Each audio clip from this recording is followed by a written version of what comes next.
পদত্যাগ করেছেন উপদেষ্টা আসিফ মাহমুদ ও মাহফুজ আলম। প্রধান উপদেষ্টার কাছে পদত্যাগপত্র জমা দেন তারা।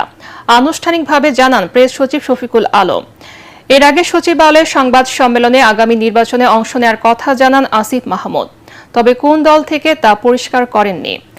দায়িত্ব পালনের সময় কোনো ধরনের অনিয়ম দুর্নীতি করেননি বলেও দাবি করেন তিনি। রিপোর্টে জানাচ্ছেন মাহবুব কবির চপল।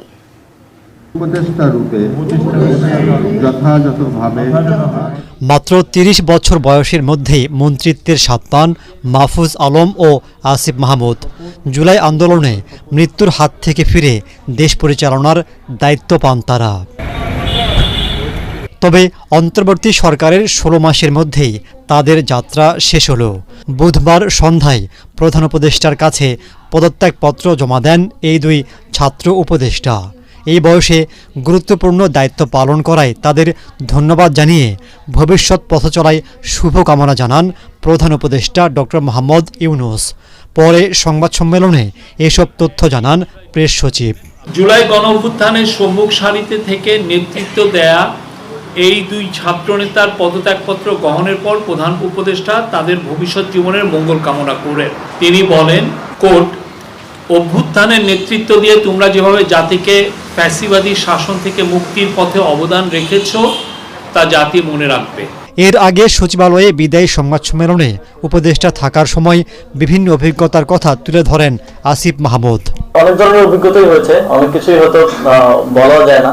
মন্ত্রণালয়ের বিভিন্ন ফিরিস্তি দিলেও তার মেয়াদে দুর্নীতি অনিয়মের অভিযোগ চেপে যান আসিফ মাহমুদ। সাংবাদিকদের প্রশ্নে দাবি করেন অতিরঞ্জিত সংবাদ করা হয়েছে তার বিরুদ্ধে।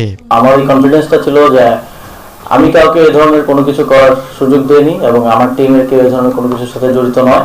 সে কারণে আমি নিজেই দুদকে যোগাযোগ করে তাদেরকে অনুরোধ করে এই বিষয়ে অধিকতর অনুসন্ধান করার জন্য। আমার নিজের এলাকায় কুমিল্লায় আমি একটা প্রজেক্ট নিয়েছি। সেই একটা প্রজেক্ট পাস হওয়ার আগ পর্যন্ত তো আপনি সেটা নিয়ে কভার করাটা কতটুকু, আমি নিজে সাংবাদিকতায় পড়াশোনা করে নিয়ে আপনারা হয়তো বেটার জানবেন। এই প্রজেক্টটা এখনো পাস হয়নি। আগামী নির্বাচনে অংশ নেয়ার কথা জানান আসিফ মাহমুদ, তবে কোন দলের হয়ে কোন এলাকায় নির্বাচন করবেন তা খোলাসা করেননি তিনি। আমি নির্বাচন করব, এটা স্পষ্টভাবেই বলা যায়, কিন্তু কোথায় করব, কোন দল থেকে করব সেটা পরবর্তী ডিসকাশন। ধোঁয়াশা রাখছি না এ বিষয়ে। আসলে সত্যিকার অর্থে কোনো সিদ্ধান্ত হয়নি এখনো। অবশ্যই যারা গণঅভ্যুত্থানে আমার সহযোগিতা ছিলেন তারাই সেই দলটা করেছে। তবে আমি আরো অনেক আগেই বলেছি যে এটা ধরে নেওয়া ঠিক হবে না যে আমি সেই দলেই যুক্ত হব বা অংশগ্রহণ করব। তবে আশা করি আগামী কয়েকদিনের মধ্যে সবকিছু পরিষ্কার হয়ে যাবে। এদিকে তথ্য উপদেষ্টা মাহফুজ আলম এদিনও মন্ত্রণালয়ে আসেননি, কথা বলেননি। গণমাধ্যমের সাথেও শোনা যাচ্ছে তিনিও নির্বাচন করবেন।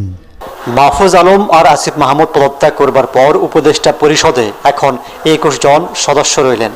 যে 4টি মন্ত্রণালয় খালি হয়েছে সেখানে নতুন